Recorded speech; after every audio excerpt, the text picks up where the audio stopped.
ಆದಿ ಯಾಕೆ ಲೇಟು? ಆದಿ, ಲಕ್ಷ್ಮಿ ಟೆಸ್ಟ್ ಹೇಗೆ ಮಾಡಿದ್ರಿ? ಆದಿ ಟೆಸ್ಟ್ ಹೇಗಾಯಿತು? ಲಕ್ಷ್ಮಿ ಹೇಗಾಯಿತು ಟೆಸ್ಟ್ ಎಲ್ಲ? ಆದಿ ಹೇಗಾಯ್ತು ಟೆಸ್ಟ್ ಹೇಳೋ. ಹೆಂಗೋ ಆಯ್ತು ಬಿಡಜ್ಜಿ, ನಂಗೆ 99, ಅವಳಿಗೆ 98. ಹಾ ಏನು? ಅಂದರೆ ಅದು ಅವಳಿಗೆ 99, ನನಗೆ 98. ತುಂಬ ಸಂತೋಷ ಆಯಿತು ಪುಟ್ಟ. ನಿಮ್ಮ ತಾತ ಇದ್ದಿದ್ರೆ ಅದೆಷ್ಟು ಖುಷಿ ಪಡ್ತಿದ್ರೋ ಏನೋ. ಹಳ್ಳಿಯಿಂದ ಬಂದ ಹುಡುಗಿ ಮೊದಲನೇ ಟೆಸ್ಟಲ್ಲೇ 99 ಮಾರ್ಕ್ಸ್ ತೊಗೊಂಡಿದೆಯಲ್ಲ ನೀನು. ಹಾಂ ಪಾವನಿ, ಹೋಗಿ ಸಕ್ಕರೆ ತೊಗೊಂಡು ಬಾ.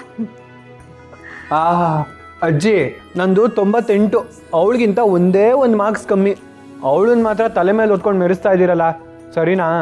ಅಯ್ಯೋ ಅಯ್ಯೋ ನನ್ನ ಮುದ್ದು ಕೂಸೆ, ನೀನು ನಿಮ್ಮ ತಾತನಿಗಿಂತ ತುಂಬ ಮೇಲಿದೆಯಾ ಕಣೋ. ಇದುವರೆಗೂ ನಿಮ್ಮ ತಾತ ನಿಮ್ಮಪ್ಪ ಯಾರು 98 ಮಾರ್ಕ್ಸ್ ತೊಗೊಂಡೇ ಇಲ್ಲ.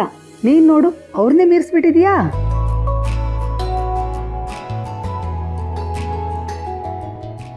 ಅಜ್ಜಿ, ಆದಿಗೆ 1 ಸ್ಪೂನ್ ಎಕ್ಸ್ಟ್ರಾ ತಿನ್ನಿಸಿ. ನನಗೆ 1 ಮಾರ್ಕ್ಸ್ ಅವನಿಗಿಂತ ಜಾಸ್ತಿ ಬಂದಿದೆ ಅಂತ ನನಗಿಂತ ಅವನೇ ತುಂಬ ಖುಷಿಯಾಗಿದ್ದ. ಹೀಗೆ ಇಬ್ರು ಖುಷಿಯಾಗಿರಿ. ಕಾಂಪಿಟೇಷನ್ದಲ್ಲಿ ಚೆನ್ನಾಗಿ ಓದಿ, ಸರಿನಾ? ತಗೊಂಡು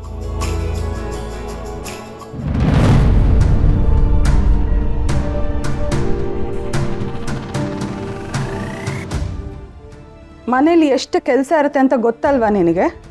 ಸಾರಿ ಅತ್ತೆ, ಅದು ಕಾಲೇಜಲ್ಲಿ ಇವತ್ತು ಸರಿ ಕಾಲೇಜ್ ವಿಷಯ ಎಲ್ಲ ಮನೇಲಿ ಬೇಡ, ತಗೋ ಇದನ್ನು.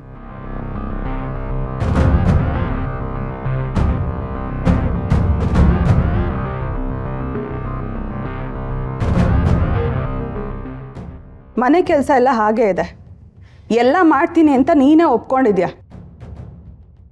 ಇದ್ರೆ ರಾತ್ರಿಗೆ ಬೇಕಾಗಿರೋ ಅಡುಗೆ ಲಿಸ್ಟ್ ಇದೆ, ಎಲ್ಲನೂ ಮಾಡು. ಇನ್ನು 1 ಗಂಟೆಲಿ ಎಲ್ಲರೂ ಊಟಕ್ಕೆ ಬರ್ತಾರೆ.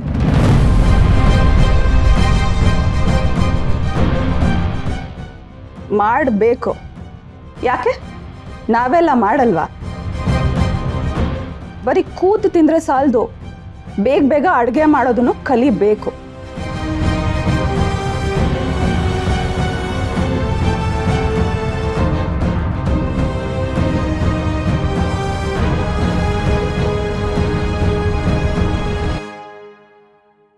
ಸರಿ ಅತ್ತೆ, ಮಾಡ್ತೀನಿ.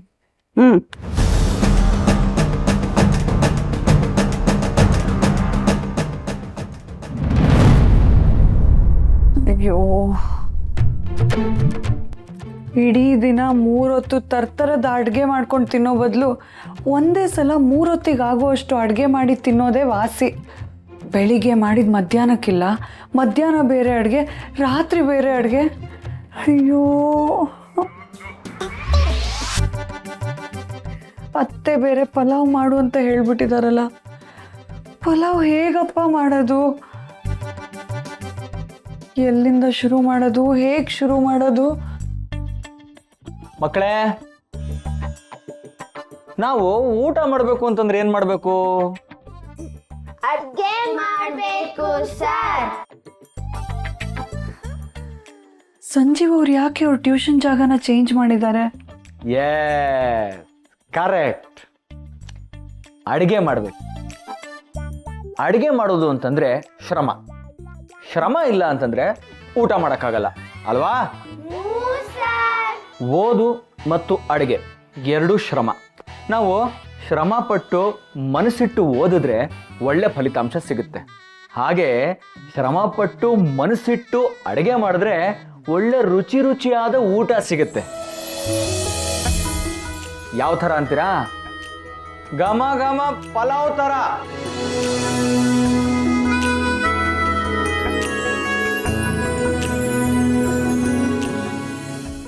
ಏಯ್, ಯಾಕ್ರೋ ನಗ್ತಿದ್ದೀರಾ?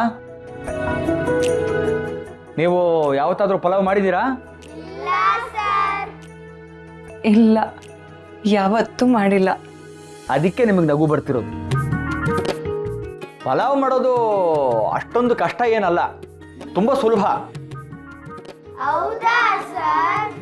ಹಾ, ಈಗ ಕರೆಕ್ಟಾಗಿ ಕೇಳಿಸ್ಕೊಳ್ಳಿ, ಹೇಳ್ಕೊಡ್ತೀನಿ. ಹಾ, ನಾ ಕೇಳಿಸ್ಕೊತಾ ಇದ್ದೀನಿ. ಪಲಾವ್ ಮಾಡೋಕ್ಕಿಂತ ಮುಂಚೆ 2 ಗ್ಲಾಸ್ ಅಕ್ಕಿನ ತೊಳೆದು ಅದನ್ನ ನೆನೆಸಿಡ್ಬೇಕು. ಆಮೇಲೆ ಎಲ್ಲ ತರಕಾರಿಗಳನ್ನ ಕಟ್ ಮಾಡ್ಕೋಬೇಕು.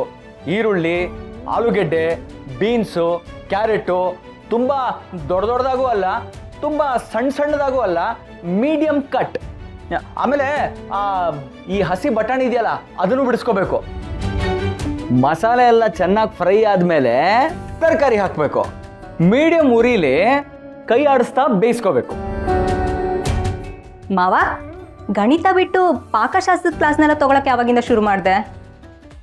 ಅಲ್ಲ ಸಂಜೀವ, ಈ ಮಕ್ಕಳನ್ನೆಲ್ಲ ಕೂರಿಸ್ಕೊಂಡು ಪಲಾವ್ ಮಾಡೋದು ಹೇಳ್ಕೊಡ್ತಿದ್ಯಲ್ಲ, ಅದೆಲ್ಲ ಇವ್ರ ತಲೆಗೆ ಹೋಗುತ್ತೇನೋ? ಅವ್ರು ಇದನ್ನ ಹೋಗಿ ಮನೆಗೆ ಹೋಗಿ ಮಾಡಬೇಕಾ? ಅದೇ ಈ ಅಡುಗೆ ಗಣಿತ, ಕಲೆ, ವಿಜ್ಞಾನ ಇದೆಲ್ಲದರ ಕಾಂಬಿನೇಷನ್ನು. ಅಡುಗೆ ಅಂತ ಬಂದರೆ ಅದರಲ್ಲಿ ಕಲೆನೂ ಇರುತ್ತೆ, ಗಣಿತನೂ ಇರುತ್ತೆ. ಯಾವುದಾದ್ಮೇಲೆ ಯಾವ್ದು ಹಾಕಿದ್ರೆ ಅಡುಗೆ ಚೆನ್ನಾಗಾಗುತ್ತೆ ಅನ್ನೋ ವಿಜ್ಞಾನನೂ ಇರುತ್ತೆ ಅಂತ ಹೇಳ್ಕೊಡ್ತಿದ್ದೆ. ಅದೇನು ವಿಜ್ಞಾನನೋ ಏನೋ.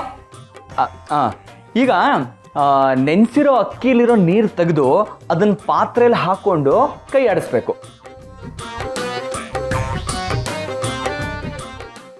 ಆಮೇಲೆ ಅಕ್ಕಿ ತಗೊಂಡಿದ್ದೀರಲ್ಲ ಅದರ 2 ಪಟ್ಟು. ಮಾವ, ಸುಮ್ಮನಿರ್ತೀರಾ? ನಿಮಗೆ ಬೋರ್ ಆಗ್ತಿದೆ ಅಂತ ಪಾಪ ಈ ಮಕ್ಕಳನ್ನೆಲ್ಲ ಕುಂದಿರ್ಸ್ಕೊಂಡು ಅವ್ರ ಜೊತೆ ಟೈಮ್ ಪಾಸ್ ಮಾಡ್ತಿದ್ದೀರಾ? ಚಂದ್ರಿ, ನಿನಗೆ ಇದೆಲ್ಲ ಅರ್ಥ ಆಗಲ್ಲ. ನೀನು ಪ್ಲೀಸ್ ಒಳಗಡೆ ಹೋಗಮ್ಮ. ಅತ್ತೆ, ನೀವು ಹೋಗಿ ನಾನು ಪಾಠ ಮಾಡ್ತಿದ್ದೀನಿ. ಅದೇನೋ ಮಾಡ್ಕೊಳಪ್ಪ. ಈಗ ನೀರು ಹಾಕಾದ್ಮೇಲೆ ಅದನ್ನ ಚೆನ್ನಾಗಿ ಮಿಕ್ಸ್ ಮಾಡ್ಕೋಬೇಕು. ಅಯ್ಯೋ, ಸಂಜೀವ್ ಅವ್ರು ಎಷ್ಟು ನೀರು ಹೇಳಿದ್ರು? 2 ಗ್ಲಾಸ್ ಅಲ್ವಾ?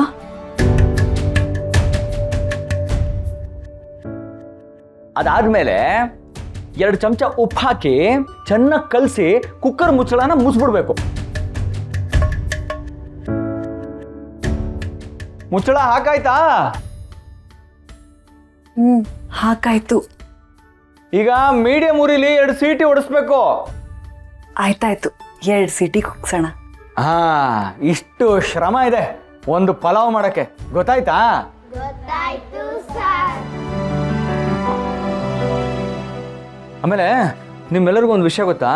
ನಾವು ಒಂದು ಪಾತ್ರೆಯಲ್ಲಿ ನೀರು ಹಾಕಿ ಅದನ್ನು ಬಿಸಿ ಮಾಡಿದ್ರೆ ಅದು 100 ಡಿಗ್ರಿ ಸೆಲ್ಸಿಯಸ್ ಅಷ್ಟೇ ಬಿಸಿ ಆಗೋದು. ಆದರೆ ಕುಕ್ಕರಲ್ಲಿ 121 ಡಿಗ್ರಿ ಸೆಲ್ಸಿಯಸ್ ಬಿಸಿ ಆಗುತ್ತೆ. ಓಹೋ, ಅಷ್ಟೊಂದು ಹೀಟ್ ಮತ್ತು ಪ್ರೆಷರು ಕುಕ್ಕರಲ್ಲಿ ಇರೋದ್ರಿಂದ ಅಡುಗೆ ಬೇಗ ಆಗುತ್ತೆ. ಇದು ಸೈನ್ಸ್. ಇಷ್ಟೊತ್ತು ನಾವು ಲೆಕ್ಕಾಚಾರದಲ್ಲಿ ಮಾತಾಡಿದ್ವಲ್ಲ, ಅದು ಗಣಿತ. ಅಡುಗೆ ರುಚಿಯಾಗಿ ಮಾಡೋದು ಕಲೆ.